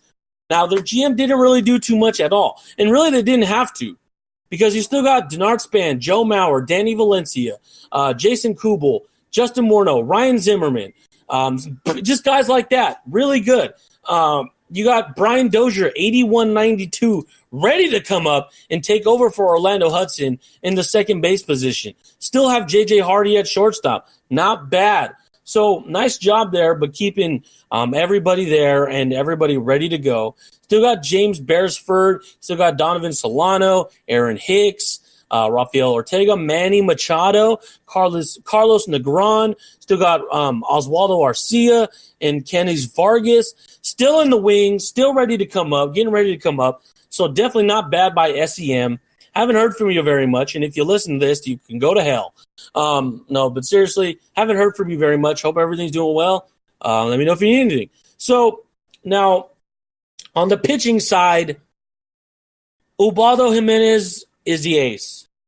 And that's really all I got to say, because you got Scott Baker, Wandy Rodriguez, Francisco Liriano, Yar Urins. I think that's how you say his name, Yar Urins, Jurgens. And the relief not looking too good, so you need to pick your ass up and get something going on your pitching side, bro, because you ain't got shit in the minors either. So let's see how it turns out. We'll see how it works and turns out. Next up, we got Detroit. So Eric Eric's done a great job, in my opinion, in terms of rebuilding and kind of keeping certain guys around. Still has Dexter Fowler, Andy Dirks, Hunter Pence, Ryan Roburn. You got Scott Sizemore, Johnny Peralta. You also have up-and-comers like Fernando Martinez, Jeffrey Marte. You got, let's see here. So those are the two guys that are more than likely going to be up this year. You got Tyler White. You got Byron Buxton, Eugenio Suarez, Josh Bell, Steven Moya, Dixon Machado, and James McCann as other guys that'll be there in a few years. Also, number one pick from last year, Francisco Lindor, 66-89, absolute stud. Jaime Candelario, we got Oscar Hernandez and Blake Sweetheart, other guys that are still sitting in the minors and far away. Now, on the pitching side, Drew Smiley and Drew Pomeranz, 80, 89, 83, and 90, respectively. So both of those guys, once they jump, are definitely going to be pretty good for the most part. Rick Porcello, definitely not bad either. I think one more jump and he'll be really good. Michael Wacha, 72-89, has a lot of potential to be the ace going forward. Robbie Ray, 73-87. Bruce Rondon, a reliever. Jose Alvarez, a reliever. So he definitely has some guys coming up. Still has Tyler Skaggs, Taijuan Walker. And so just a quick update about the home run derby. We got it's going to be, looks like the Navy versus the Army. So pretty cool home run derby between the two of them. It looks like one of them just missed a home run. They're only getting like a minute to hit. That pitch was super high. So this Newbern guy from the Navy. Now, if you're from the Army, I know a lot of Army guys talk a lot of shit about guys in the Navy. So I mean, this guy Hensel from the Army is going to be looking to do anything he can to not lose to the guy from the Navy. Once again, I have no idea, about the Navy and about the Army and all that shit. But what I can say is I have a lot of friends that are in the Army, and they always talk shit about guys in the Navy. And this guy might get his first home run here, and he goes right down the middle, and he's going to finish off with none. So poor guy doesn't get a home run. He had a couple that had a good distance, but just didn't pan out like he wanted it to. So the next guy up, Jacob Hensel from the Army. I mean, this guy already looks like he wants to kill somebody. So no, but seriously, we'll see how that works out. So moving on with Detroit, as we were talking about, we had Taijuan Walker, Tyler Skaggs, Zach Wheeler, Aaron Sanchez, Jacob Turner, Tyler Matzik. Plenty of prospects still waiting to come up. So I expect Detroit, once again, rebuilding to kind of like see if they can get anything. Hensel takes 1 yard, and he's going to win it with one home run. 20 seconds in, takes the W. And I know that guy did not want to go back to his base and get the shit talked out of him because he lost from a guy from the Navy. So, and if you're in the Navy, this is no disrespect.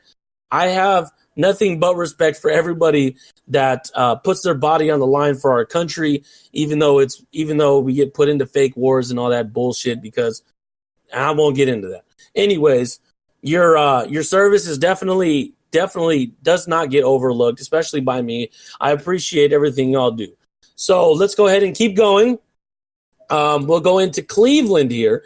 So Cleveland made a final push last year to make it into the playoffs. And if I remember correctly, they did. They made it in as a wild card team, but they had lost in the play-in game to the Orioles. So big, just one of those things that you kind of just go, man, you need something, and it just didn't happen. So I want to go back to the home run derby real quick. The semifinals, we're going to have Rhys Hoskins versus Kyle Schwarber, and we're going to have Max Muncy versus Bryce Harper. So to me, that Bryce Harper, Max Muncy, that's the finals to me right there. Max Muncy, let's go, baby. You got to better win this shit. I know you're listening to this, Philly Proud. You want to see Rhys Hoskins win, and he actually had a really good upset there at the very beginning by defeating. Damn it, I forgot the guy's name from the Brewers. So, I mean, pretty cool. Anyways, back to Cleveland. Let's go back to Cleveland here. Shin Chu Chu, Logan Morrison, Paul Goldschmidt, Luis Valbuena, Lonnie Chisenhall, Elian Herrera, Kirk Neuenhaus, and you also have a couple other guys kind of sitting there. That will be the lineup for this year. Oh, my God, they got Bill Nye on there? Why they got Bill Nye on there? Anyways, oh, my God. Anyways, Roberto Perez, you got Delino DeShields, you got Jesus Aguilar, Kike Hernandez, Tyler Naquin, still all guys that are sitting in the minors. Michael Franco, actually he was a former he was with the Phillies, like in the real life, but he was drafted by Cleveland here. So not a bad lineup for the most part. Hoskins just hit his first home run. Yes, he did. He hit his first home run with about 30 seconds into the Derby here. So moving on to the rotation, Johan Santana, the ace at 88 overall. Clayton Kershaw, he did not jump last year, but if he gets this jump this year, he's going to be studly. 83-88. He needs that jump. Chase Anderson, 80-85. Josh Colmenter, Corey Kluber, not bad. Needs to pick up on the relief side, if you ask me. Definitely needs a closer. Nick Hagedorn will not get it done for too long. He did have 36 saves last year, so not too bad, but I just don't think that he's going to be your closer for years to come. Zach Putnam could possibly become your closer if he does get a good jump. Danny Salazar at an 80-90, also sitting in the wings, ready to come up into that rotation. You got Zach McAllister, Robbie Ross, Kyle Crockett, all prospects really to watch within the next year or so. So definitely not bad for Cleveland. Now, Chicago, really Chicago came in and made a few moves and then kind of went quiet and then went into free agency and tried to sign a bunch of people and got outbid. So that's kind of just the theme of how this GM really works. I won't really get into that. Anyways, Sporting, Austin Jackson, Ian Desmond, Derek Barton, Matt Adams, Kyle Seager, Josh Tolle, Eduardo Nunez, Alejandro De Aza, and Jordan Danks. Not a bad lineup, but not exactly what you're looking for. If he can get a couple jumps from those guys, he'll have a solid lineup. Now, guys that are sitting in the minors, still got Travis d'Arnaud, you still got Charlie Blackmon, all one jump away, and probably only has like one jump left. So not too much really going on for Chicago. I know a lot of their guys died, and he probably lost out on a lot, but, I mean, karma's a bitch. Anyways, Mike Leake, 83-88. Julio Teheran, 80-91. Still has Brandon Beachy, Hector Santiago, 83-88. By the way, Hoskins currently has 8 home runs as he hits the 204 mark. Took a break, just came back, and we'll go ahead and we'll keep you guys updated as we go along. So Hector Santiago, we just talked about him, 83-88. Jimmy Nelson, 77-86. Guys that are sitting in his rotation still have a jump to go, and that can actually be a really solid rotation. Hunter Strickland, Jake Petricka. I'm just going to keep it like that. Tyler Thornburg and Daniel Webb. Not bad at all. Hoskins actually kind of on a roll here, up to 12 home runs right now with about 1:30 left. And I'm not too sure if that 13th one made it. Don't think so. So back to this here. Doesn't really have too much sitting in the minors. You're going to need to make some moves, kid. So the very end, we're coming up to the very end of this. So Hoskins currently has 13 home runs with about a minute to go.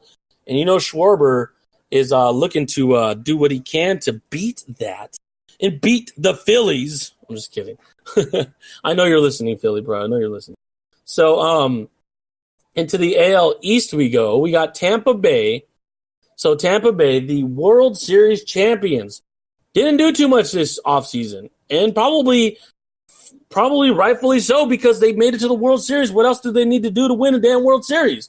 So they're still sporting Melvin Upton, Ben Zobrist, Evan Longoria, Ryan Braun, Robinson Chirinos, Still got Carlos Q. Still got Matthew Joyce, Yonder Alonso, and Alexi Ramirez.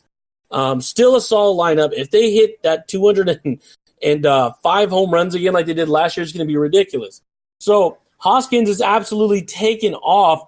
18 home runs, has 10 seconds to go, probably 2 more pitches.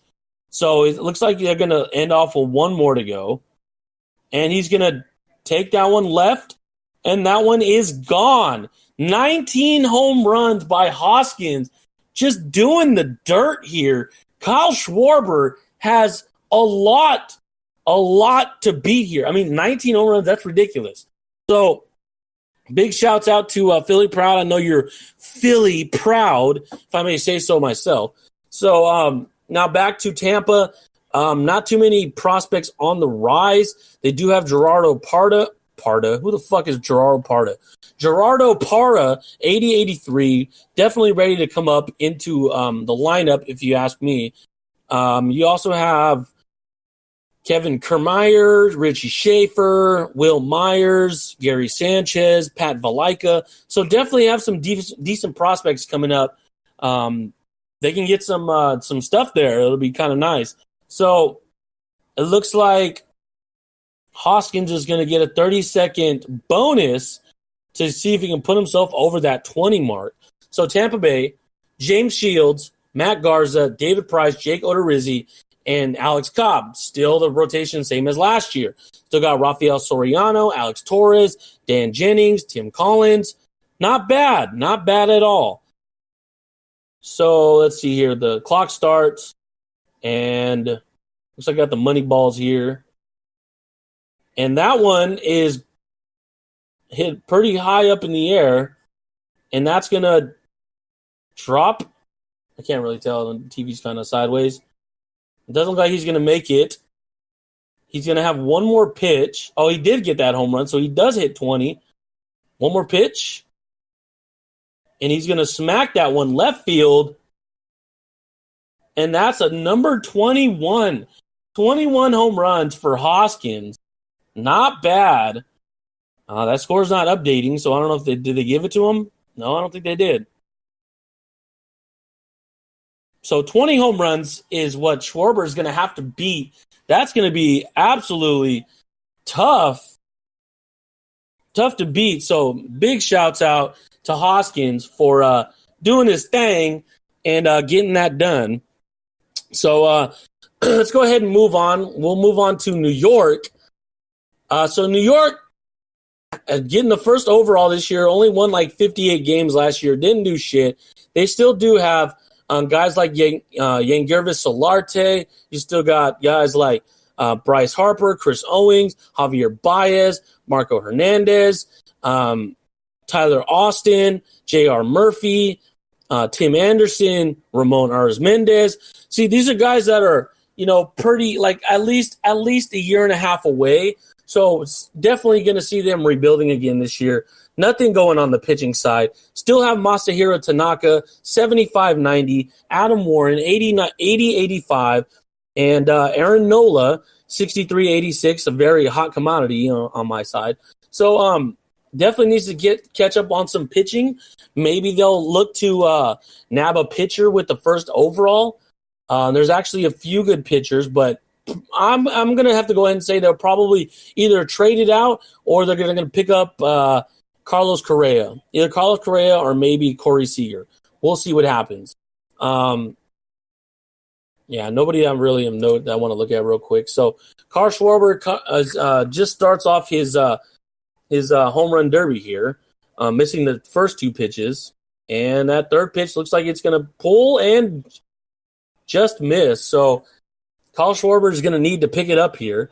So that was a quick review from New York, and I'm almost positive that I missed out on some people. I do want to go back to to Washington because I feel really bad. Nate talked about his expectations of having another rebuild season, 70-75 wins. Goal would be to go 500, but unlikely. Ventura we talked about as an up-and-coming star. Musselman, the second baseman, is a far player to watch, expecting Adam Dunn to have another all-star campaign. And also, I did forget to mention that he did sign Dan Herron. Dan Herron was with the Twins, but they let him go for that compensation type A, and that's what we're looking at there. So I believe we don't have any more. No. Okay, so nothing else really to talk about. Oh my God, I forgot about fucking Cleveland as well. So he says he wants to get at least the first wild card spot and winning that game. Hopefully win the AL Central. I think he could definitely do that with the way that I feel like the Twins are kind of falling down a little bit. So players to watch, Goldschmidt, Chisenhall, we definitely talked about them. Both are entering their second and first full seasons in the majors and will be two bigger names in the lineup. One on the mound. On the mound, both Kershaw and Danny Salazar will be key to our season. I absolutely agree. We talked about them as well. Up-and-coming stars, Roberto Perez, the catcher, is one position that I'm not entirely happy with. Neither is Philly Proud. But that could change with just a jump from 80-86 Perez during the season. Kyle Schwarber now, starting off in his second campaign, has 10 home runs, just hit his 10th one, it looks like. Yep, that's going to be his 10th one. So he's coming alive here. He's coming alive. Just hit his 11th, it looks like. That one's going to drop. And he pulls that one, and that one looks like it's going to be good enough. And it is. He's at 12. So that one, he calls time. So it looks like he didn't take his time out.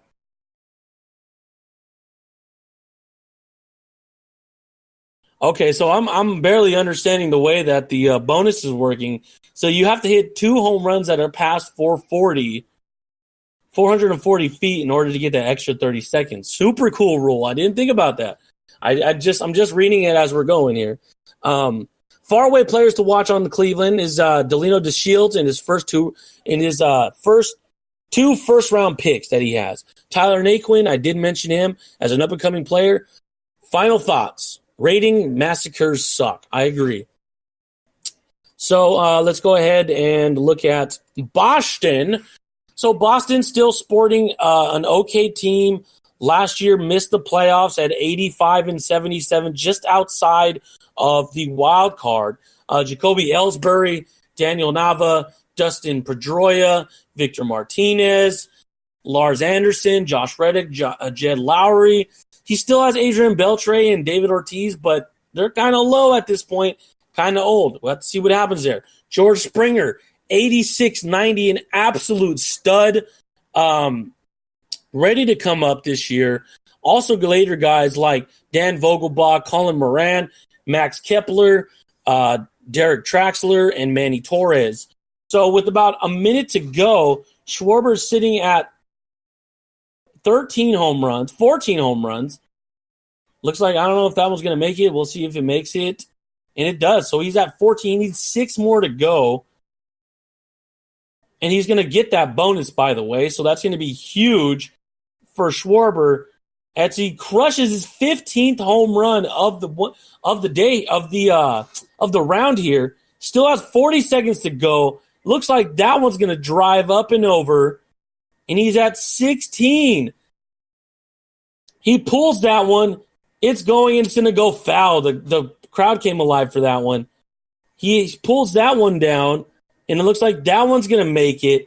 He's going to be at 18. He needs 2 more to go, and he hits another one. 19. He has 10 seconds to go. He smashes one to deep center, and it is gone. He ties it up. He has one more ball here. 3, 2, 1, and he smashes it down. Right field. Oh, man, and he beats Hoskins. He doesn't even need the extra time. Wow, what a come up there at the very end. Kyle Schwarber hits 21 to defeat Rhys Hoskins. Wow, I'm sorry, Philly Proud. That was absolutely crazy. I don't know really what to say. Schwarber just came out, did his thing, and as I was saying, the bigger guys are the guys that are going to get in there and get those home runs. So he really smacked that kind of everywhere. They're showing the spray cam, and I mean, he didn't hit anything to left, only to center field and off to the right. But when you're hitting for that power, you're just trying to get it over any way you can. So really big win for Schwarber there. Once again, sorry, Philly Proud, but Hoskins couldn't get it done. It was cool to see him, though, get to the second round and defeat the guy from the Brewers in a very big upset. So really cool to see that. Boston now, we got John Lester, we got Brad Hand, Stephen Wright, Clay Buchholz, and Felix Dubron. Kelvin Herrera also sits in his Double-A right now. More than likely, should be coming up to be one of the relievers and definitely a future closer. Still has Jonathan Papelbon, still has Brian Shaw. So really big additions. Boston currently does have a GM, but I'm not really too sure about that guy. He usually comes about and comes and goes.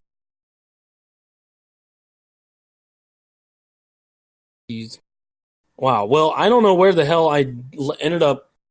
I don't know where I got disconnected from. Let's see. I'm just going to go ahead and talk about Boston here at the very end. Boston, we were talking about their pitching. I'm like I said, I'm not too sure where it cut me off here. It took me out of the chat. I was in here for too long, maybe. John Lester, as I talked about, the ace. We got Jonathan Papelbon, the closer. Still got Kelvin Herrera. That should be the future closer. And that's all we really have. The GM, I'm not too sure about the GM. He's kind of in and out, and so I don't know what happens. We'll see what happens. Last but not least, Baltimore, the Orioles, ran by Madeline. I think that's how you say your name. If it's not, I'm extremely sorry. She seems super cool. She's making a pretty good team. Got Brian Roberts, Luke Scott, Adam Jones, Adam LaRoche, Nick Markakis, Matt Wieters, Cameron Maben, and Mark Reynolds. So definitely not bad. Still have Ryan Healy. Still got Jonathan Shoup and Christian Walker, Daniel Castro, Trey Turner, George McLean, and Charles Causey sitting in the minors. So definitely still have guys in the minors, ready to come up at some point. On the rotational side, we got Zach Greinke, the ace, 91 overall, still 28 years old. Definitely wants to win a World Series at some point, I'm sure. And when he does, ship him over to me. No, but seriously, the rotation I'm not really a fan of. I hope you can shore that up here, unless you're just kind of taking it as you go. The relief, Joey Devine, had 40 saves last year. If he can do that again this year, you'll be definitely set and solid. It looks like your relief is okay for the most part. We'll see how they develop and how they go through. Still have Michael Givens, 77-91. Had a nice season last year. We'll have to see what happens this year. The only prospect I really see, Kevin Gausman, 66-86, as well as Tyler Glasnow at 59-83. So that's going to end off the previews of all the teams there. Quite a bit of talking, if you ask me. I talk too damn much, and I never shut up. So I kind of want to stay on just to talk a little bit about the Home Run Derby. They're at commercial right now because we still got the couple of things here going on. So I guess to kill some time, I did talk about the predictions for the NL. For the AL, the West. I can't believe I said that again. Now, earlier I said it on purpose, just being stupid. And this time, well, I said it on accident because I'm stupid. But American League, Seattle, going to win the division. The Central, I'm going to say Minnesota and Cleveland are going to fight it out. And in the East, it's going to be between Baltimore and Tampa again. And Boston's going to be in there as well. If their GM does anything, we'll have to wait and see what happens. But, yeah, I literally killed like 10 seconds of time right there. So that's awesome on my part because that's exactly what I wanted to do was kill 10 seconds worth of time. Not really. So, let's see here. I guess we could talk a little bit about top players in the file as of right now. We'll go over the top pitchers in the file. Going by overall, Max Scherzer, 95, the top player in on pitching side, plays for me, of course, because I'm just that cool. I was actually going to trade him right before he jumped, and gladly I didn't. Justin Verlander, 94, not bad at all. CC Sabathia, 92. Tim Lincecum, 92. Felix Hernandez, 92. Zach Greinke, 91. And Jared Weaver at a 90. Those are the pitchers that are sitting in the 90 overall range right now. So each one of those pitchers are going to be key to how each of those teams do this year. The Dodgers, once again, my team, we're going to be definitely depending on Max Scherzer to help us get through. Justin Verlander for the Seattle, CC Sabathia for the Braves, Tim Lincecum for the Phillies, the King Felix Hernandez for the Cardinals, and Jared Weaver for the Angels. So as I was talking about that, Max Muncy just came up, and I might as well just commentate about how he's going to do. So Max Muncy is going to go up first. And that kind of scares me a little bit because I hate when you have to play from ahead. But we'll have to see what Muncy does. Muncy definitely shooting for that 20 range to see if maybe he can knock out Harper here. And it looks like that one's getting pulled. And he's going to have his first home run with about 20 seconds in. So Muncy, so you got Matt Kemp on the side there. You got Ross Stripling and Kenley Jensen, all Dodgers, just chilling, watching them play out. Muncy's going to hit his second home run of the round, and he's got a little stroke going on. He's got his third one of the round, and it's keeping it going.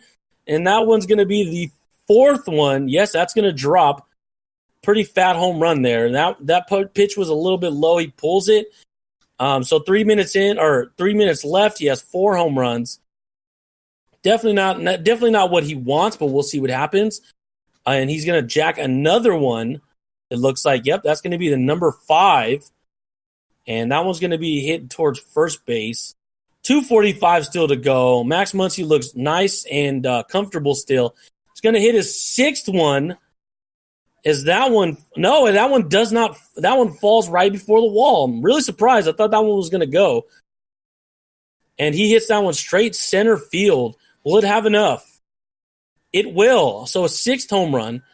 And he's going to pull that one, and that one's not going to make it.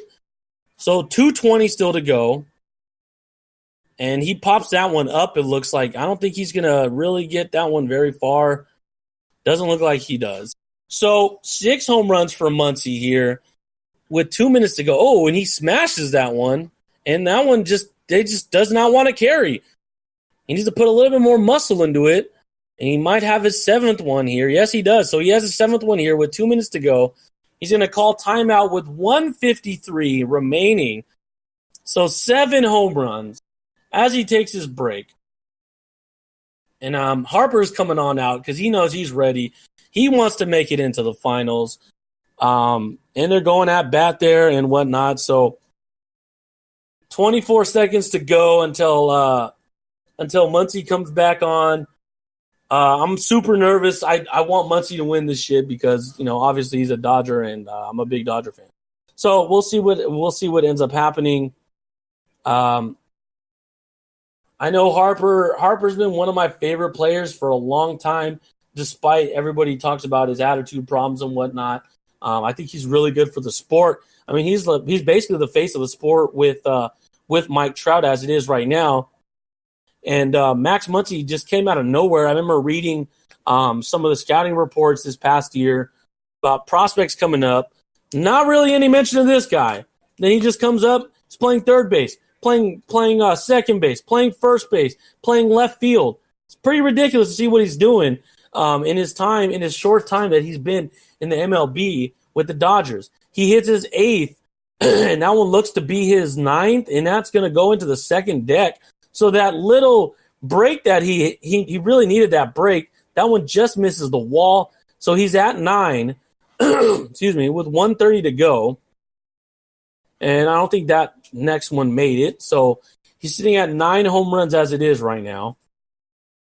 And that one, he pulls that one that might have been too high there.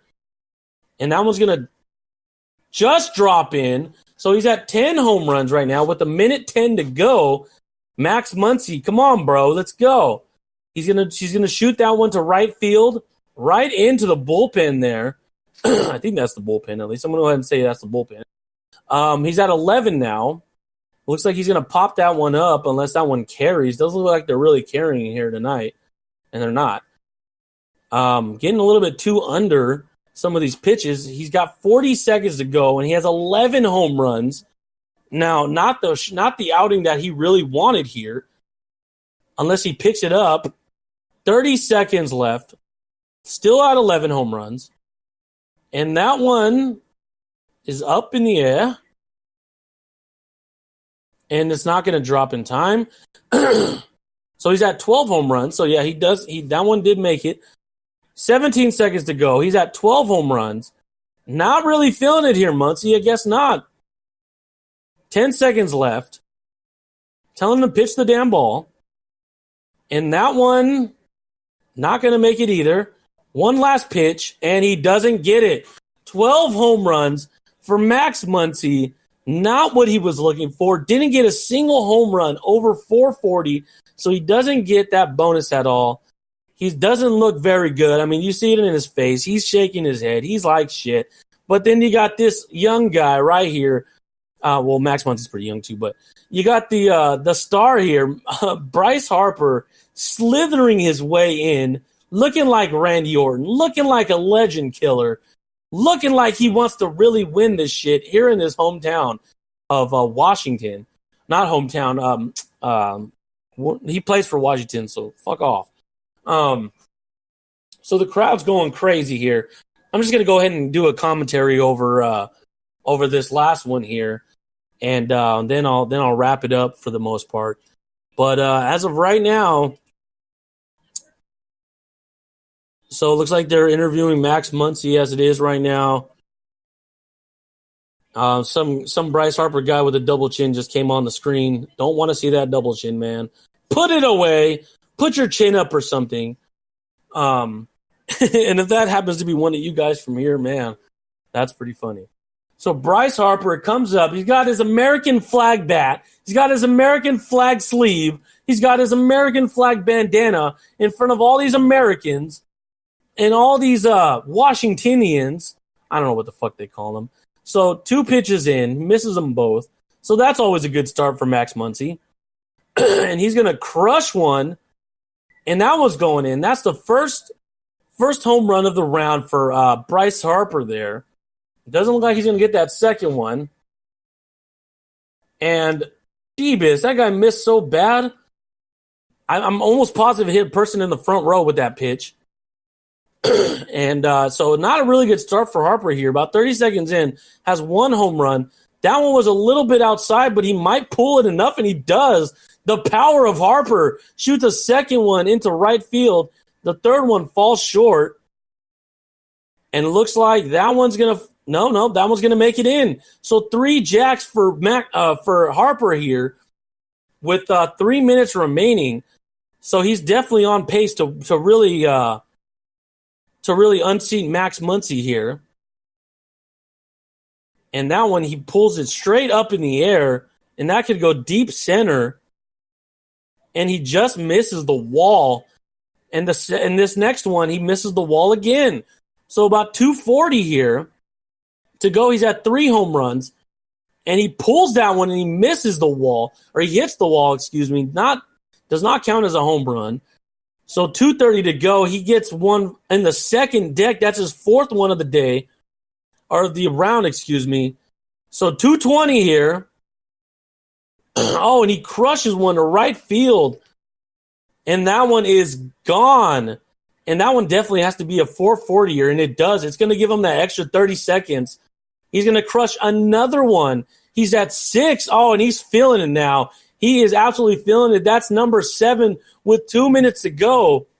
And he pulls one off to the left side, or excuse me, into center. And that one's gone as well. He's at 8 home runs. He pulls another one. That's 9 home runs. He's coming up to Max Muncy here pretty quick, and he hasn't taken his break yet. This is not good for Muncie here. Harper pulls down one right field, and that one is gone in the second deck. He's at 10 now. And he pulls down one foul, and he calls for his break at the 133 mark. Jeez. So he's currently down by 2 to Max Muncie. Oh, man, that was he went on fire. I know Max Muncie's sweating. I'm sweating, man. I don't want Muncie to lose, but Bryce Harper is that dude. I'm just saying. That's just how it is. That's how it goes. So they're going to break here. He's coming back up to bat in about 8 seconds. The crowd is going absolutely crazy. I really like this format of Home Run Derby. I know for a couple years they were just kind of going who had the most. Wasn't really feeling it. They do the head-to-head thing. I'm really liking it. Really liking the head-to-head thing. Keeps things really interesting. We'll have to keep seeing what happens here. 133 to go. Harper's coming back up. He needs 2 home runs, and he just crushes one right now. He's at 11. He hits another one. And that one pulling hits the pole. He ties it up. Oh, and he's got a minute 20. All he has to do is hit one more home run. And that's it. That's the one. Right field, second deck. Bryce Harper defeats Max Muncie, and he's moving on. So it's going to be Kyle Schwarber versus Bryce Harper in the finals. So awesome round by Max Muncie. I mean, I was hoping that he hit more than 12, but you know what? It is what it is. I'm almost positive we'll see him there next year.